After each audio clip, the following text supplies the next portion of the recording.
आज माझ्याकडून खूप मोठी चूक झाली, काय ती पुढे व्हिडिओमध्ये सांगतेच, पण त्याआधी सकाळी सकाळी मस्त इथं पालकाचे पराठे बनवून घेतले, जे की ना खायला खूप हेल्दी आहेत। त्यानंतर दुपारच्या टायमाला इथं आपण जो पावसाळी उडीद लावलेला होता तो उडीद नीट करून घेतला। शेंगा थोड्या होत्या पण बऱ्याच दिवसाचं करायचं चाललं, पण फायनली आज शेवटी त्याला मुहूर्त लागला। त्यानंतर दुपारच्या टायमाला इथं मस्त गव्हाच्या पिठाचा केक बनवून घेतला, जो की आज ख्रिसमस होता, तर म्हटलं चला बनवू, आणि रुईलाही बऱ्याच दिवसाचा खायचा होता।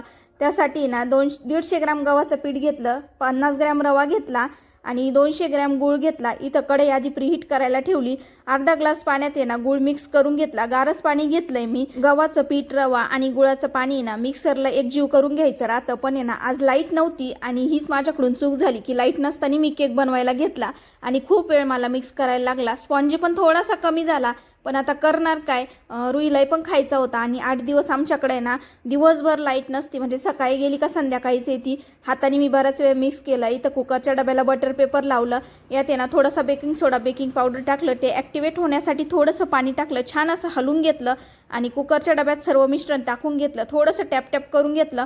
नंतर त्याच्यावरती ना कट केले ड्रायफ्रूट टाकले आणि हा हेल्दी केक आहे बरं का, गव्हाच्या पिठाचं, लहान मुलांसाठी। इथं आहे ना प्रीहीट केलेल्या कढईमध्ये ते ठेवलं आणि इथं आहे ना जे झाकण होतं त्याचा मला खूप जोराचा चटका बसला, तर हे 2 पाहुणे पण आमच्याकडे नेमकेच आले होते, ते खूप ओरडत होते। त्यानंतर अहोंसाठी आणि माझ्यासाठी चहा घेतला आणि ना इथं बघा केक आहे ना जवळजवळ मी 40 मिनिटं बेक केला, तर छान असा बेक झाला होता, खायला छान लागला, फक्त मिक्स करायला थोडा वेळ गेला आणि स्पॉन्जी कमी झाला होता, यामुळे ना माझ्याकडून चूक झाली असं मला वाटतंय।